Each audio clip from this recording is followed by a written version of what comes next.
Diante dos terríveis ataques que o irmão Branham tem sofrido pelos opositores, e os ataques são tantos que a gente, quando resolve um problema, eles criam outro. A verdade é que sabemos que há um terrível ódio contra essa mensagem circulando pelo mundo. Uma inveja tão diabólica e um desejo tão ardente de destruir esta mensagem. E uma das táticas que todo opositor usa e que estão usando no momento é tentar colocar uns contra os outros e fazer com que as pessoas pensem que aquelas pessoas se odiavam, quando na verdade elas se amavam. E é o que estão fazendo com o irmão Lindsay ultimamente.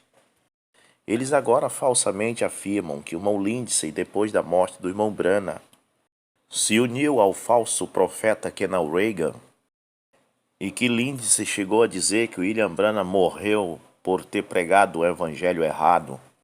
Mas nesse vídeo quero deixar o próprio Lindsay explicar o que ele pensava a respeito do irmão Branham. Adquirimos este vídeo do canal do pastor Diogenes Dornelles. A narração é do próprio Diogenes Dornelles. Conheça o seu canal e se inscreva. E aprecie os seus vídeos. O link do vídeo original está na descrição deste vídeo.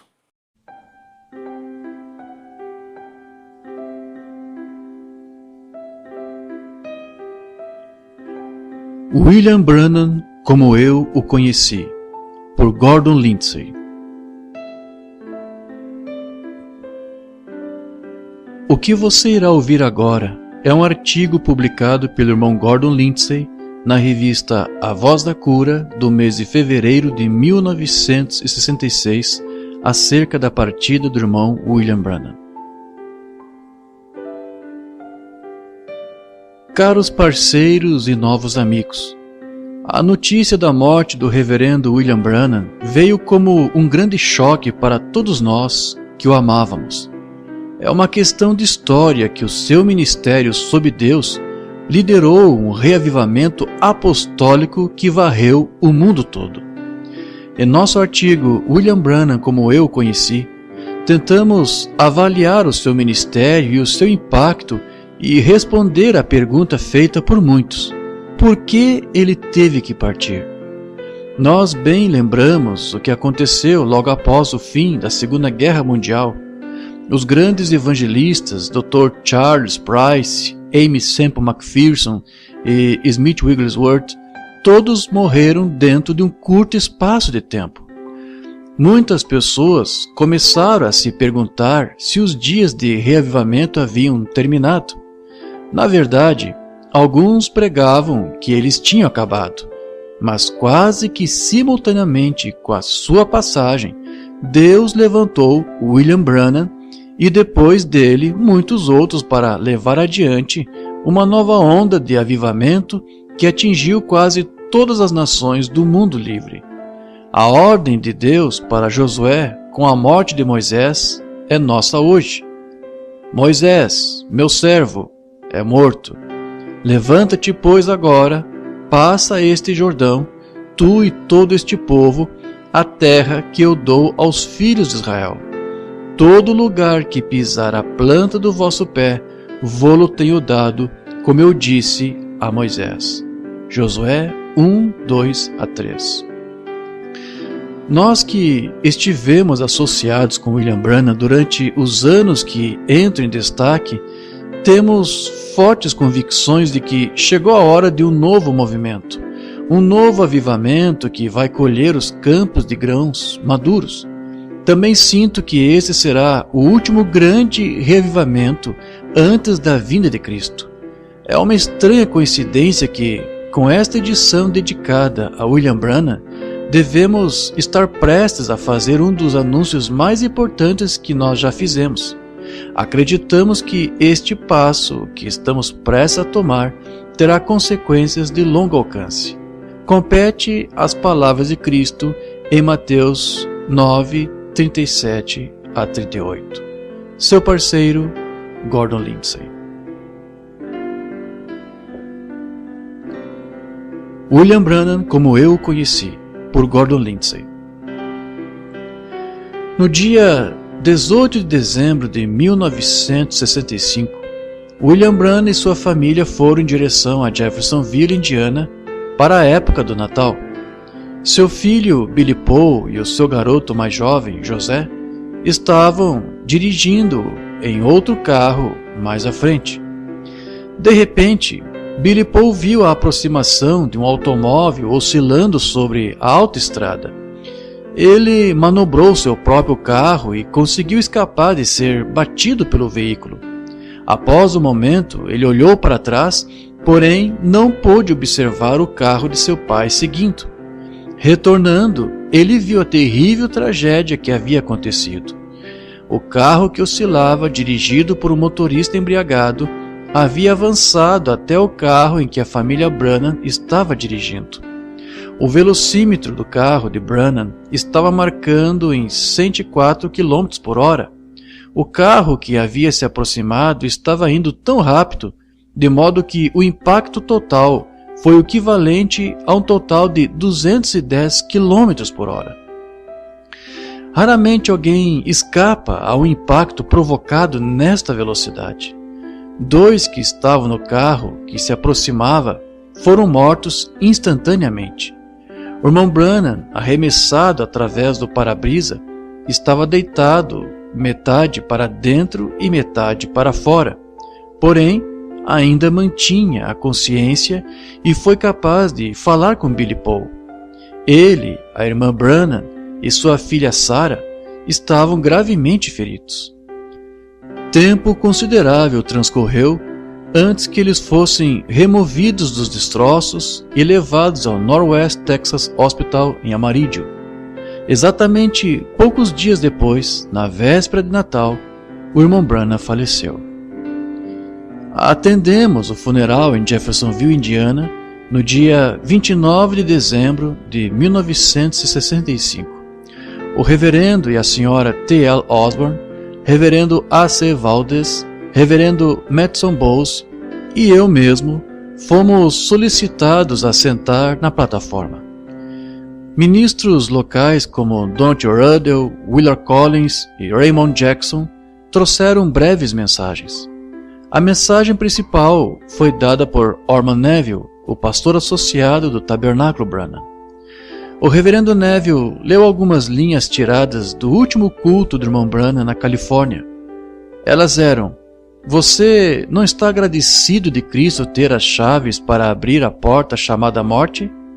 Ele me guiará além do rio. Algum dia eu devo chegar àquela porta. Eu estarei envolto nos mantos de justiça. Ele me chamará da morte. Ele tem prometido isto e eu o creio. Fui associado com William Branham como seu administrador por vários anos, durante o tempo em que seu ministério encabeçou o grande avivamento de libertação que varreu ao redor do mundo. Eu, portanto, estou tomando a liberdade de fazer alguns poucos comentários sobre a vida de um homem que tem provocado tão grande impacto sobre o mundo. Conhecer o irmão Branham era amá-lo. Sua natureza era terna e bondosa, e suas sensibilidades reagiam profundamente ao sofrimento e à dor dos outros. Tão grande foi sua compaixão pelo enfermo e aflito, que ele às vezes permitiu sua própria saúde sofrer enquanto orava por longas horas por intermináveis filas de doentes. Por um momento ele carregou, como se diz, o peso de um mundo sofrido sobre os seus frágeis ombros, até que, finalmente, Deus tornasse conhecido a ele de que sua responsabilidade deveria ser compartilhada por outros. Havia uma característica em seu ministério que fez dele intensamente amado pelas multidões que o ouviam. Foi a sua simples humildade. No início dos seus dias, ele nada havia conhecido senão sofrimentos da pobreza, necessidades e tristezas esmagadoras, um homem que tinha até mesmo o pouco da vida tirada de sua posse.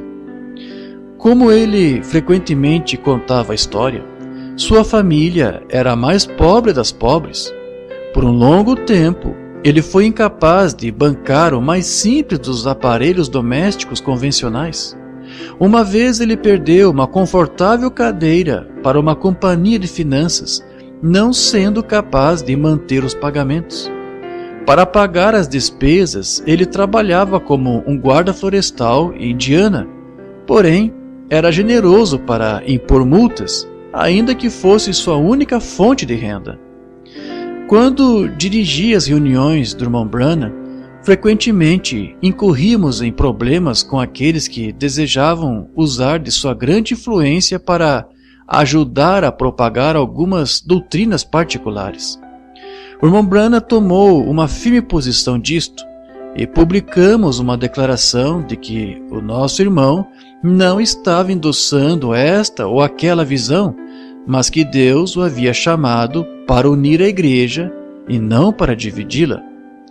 Aqueles que frequentaram estas campanhas se recordarão de como o irmão Branham vinha para a plataforma e outra vez, no espírito mais humilde, contava para as pessoas que Deus o havia chamado como um profeta para ministrar às pessoas de todas as igrejas e não para discutir sobre doutrina.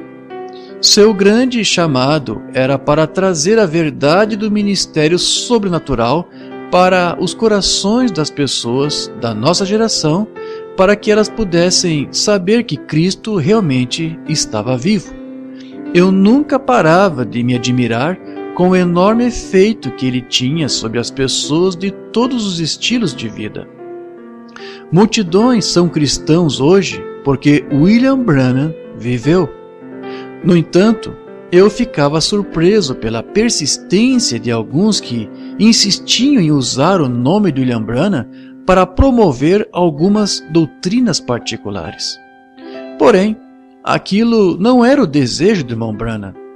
Ao escrever uma introdução para o seu livro William Branham, um homem enviado de Deus, publicado em 1951, o qual o irmão Branham cuidadosamente leu antes que ele fosse impresso, dissemos: quando chega às considerações de pontos doutrinais, isso é um assunto diferente. Ele não se considera um teólogo ou um árbitro de controvérsias teológicas. A despeito de sua enorme influência com a multidão de pessoas, ele não combina esta influência para pressionar lares para suas próprias visões sobre pontos doutrinários. Alguns, sem autorização, têm tentado usar o seu nome como meio de promover suas próprias visões pessoais. Ele tem sido forçado a repudiar tais tentativas, bondosa, porém firmemente. Sua missão é unir o povo de Deus, não dividi-los mais distante em controvérsias doutrinárias. Mas quando chegava a questão de seu próprio chamado, não havia dúvida ou excitação. Quando debaixo da unção de Deus, ele falava corajosamente, e quando eu testemunhava o dom, isso era praticamente infalível. Nas várias centenas de vezes que eu ouvi falar sobre a unção, ele, sem errar, falava publicamente os segredos dos corações dos homens, coisas que ele não tinha meio possível de conhecer. A vida da pessoa era frequentemente mudada daquele momento em diante. A pergunta: por quê? É somente humano para as pessoas perguntarem por que Deus tiraria o irmão Branham nesse tempo, quando sua vida havia tido tão grande utilidade. Antes de respondermos a isto, teríamos primeiro que explicar por que João Batista, o maior homem nascido de mulher do seu dia, foi decepado com 30 anos de idade.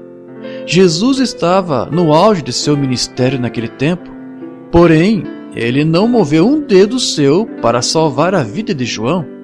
Esta aparente negligência, de fato, inspirou uma dúvida na mente de João se Jesus era realmente o Cristo. Estevão era um homem jovem, poderosamente ungido de Deus, a quem o Senhor o abençoara com grandes milagres, sinais e maravilhas. Ele também foi extirpado no princípio de seu ministério. Tiago, o irmão de João, um dos apóstolos, deu sua vida pela causa quando ele poderia ter sido uma grande bênção na pregação do Evangelho do Senhor Jesus Cristo por muitos anos.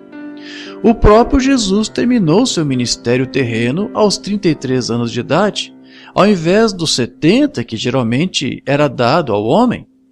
José, o marido de Maria, a mãe de Jesus, aparentemente morreu quando Jesus estava em casa. Ele não aparece em lugar nenhum na narrativa do Evangelho após Jesus iniciar o seu ministério. De fato, quando na cruz Jesus pediu ao seu discípulo João para tomar conta de sua mãe, o qual dificilmente teria feito se José ainda estivesse vivo, não há falta de provas de que Deus, por suas próprias razões, tira alguns de seus santos escolhidos da terra enquanto eles estão no princípio da vida. Tal foi o caso de Elias.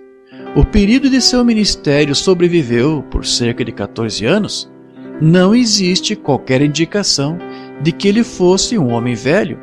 Sua vida foi marcada por uma série de milagres tais como nunca fora conhecido antes de Israel desde os dias de Moisés.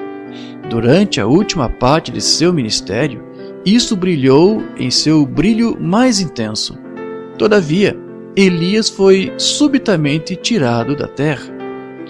A morte ou julgamento de alguns grandes santos tem frequentemente tido o peculiar resultado de comover aqueles que têm sido deixados para trás. Quando Paulo foi posto na prisão, ao invés de outros ministros serem desencorajados de seguir em frente, isso teve o efeito de torná-los mais determinados do que nunca para o labor por Cristo. Depois também, Deus pode ver que o ministério de um homem especial tem alcançado sua realização e de que é tempo para levá-lo para o lar. Moisés queria conduzir Israel até o Jordão, e parecia depois que Israel necessitava dele mais do que em qualquer outro tempo. Porém, Deus reservou este ministério de conduzir o povo além do Jordão para outro, Josué. Uma coisa parece estar clara: Deus tira alguns dos seus excelentes líderes do caminho para que outros que ele tem especialmente ungido sejam incentivados a sair na fé.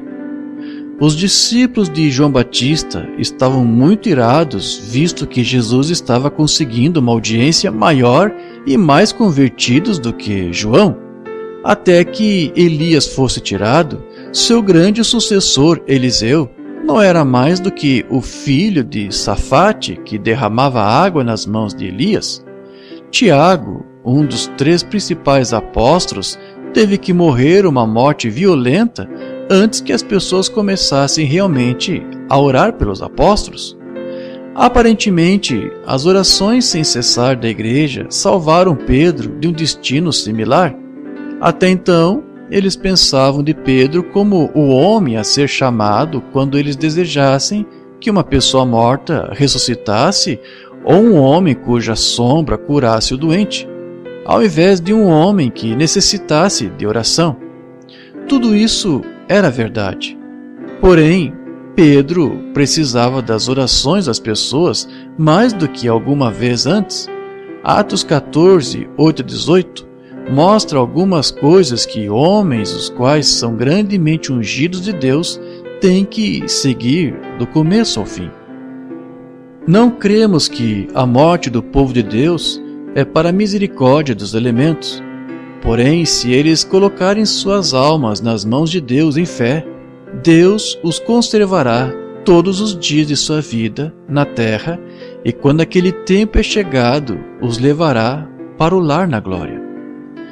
Tu me guias com teu conselho, e depois me recebes na glória. Quem tenho eu no céu senão a ti? E não há nada sobre a terra que eu deseje além de ti. Salmo 73, versos 24 a 25. Uma coisa pode ser dita com certeza: poucos homens no tempo em que aquinhoou para o seu ministério têm realizado tanto quanto nosso irmão Branham.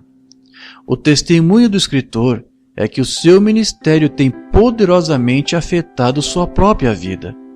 Ele considerou uma grande honra ter estado associado com William Branham durante os anos em que eles trabalharam juntos.